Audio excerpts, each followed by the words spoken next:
Welcome. I'm the Arc Lady Diana Guerrero, and this is Things to Do Monterey, where you'll find answers to the best things to do when you visit the Central Coast of California.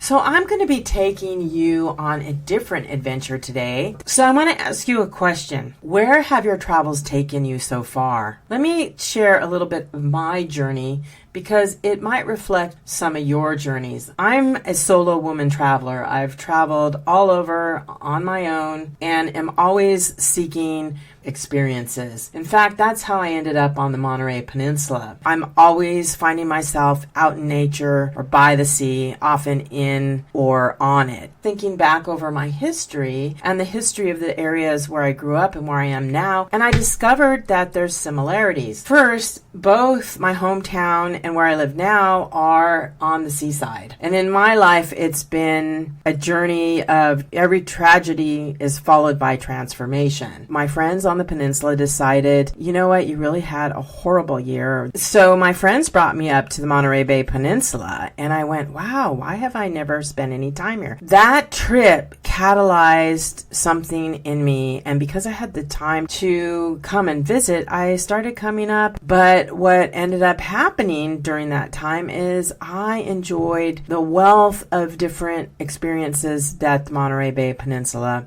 has to offer. Fast forward to 2015 when I relocated full-time, I found myself once again immersed in nature and what animals teach as part of my healing process. Now, one of those things that was really interesting on a visit to the Monterey Bay Aquarium was that I realized that my story was the same as this little otter. A wild otter was getting therapy in the sea otter tank. Now, if you've never been to the Monterey Bay Aquarium, the tank is pretty deep. Most of the otters on exhibit are older females. The wild-caught otter was a young woman in her prime. She had been severely injured by a shark and had been in the back end of the aquarium in rehab for some time. Her appearance in the public tank was a milestone in that she was placed there to build up her strength. She was diving and swimming and swam right to the window and to investigate, and full of vitality and full of vigor. And I realized at that moment, because she really called to me, I'd seen the other otters. I really have an interest in other animals in the aquarium, but this otter really spoke to me. And that was her journey, was my journey. So oftentimes people head to this peninsula for enjoyment, but a lot of people historically had headed to both my hometown on the Palos Verdes Peninsula and here on the Monterey Bay Peninsula for a seaside retreat, one to recharge or transform from a tragedy, a personal loss, or some other trauma that might have happened in their life, to reflect and reconnect. So that's how I arrived on the Monterey Peninsula. And as I moved into wellness and have recharged and been nurtured by nature and the sea, both in the Monterey Bay Aquarium and outside on the ocean, I moved back out into the public eye where I am providing tours and other experiences for all kinds of travelers. And lately I've been talking to women travelers that have visited the peninsula. And what they've told me is, hey, you know what? We really want to experience the place like a local. And we really would like to find out where good food stops are, or off the beaten track experiences, or maybe we're out in nature, but we really want to know when we're done exploring where we can go eat, or what kind of experiences that we can have to make the most of our connecting with nature. So if that's your story, this week what I want to suggest to you, when the AT&T event is here, if you're not interested in going, there are off the beaten track things you can do. The historic downtown Monterey has walking tours that you can do. You can do the self-guided, or you can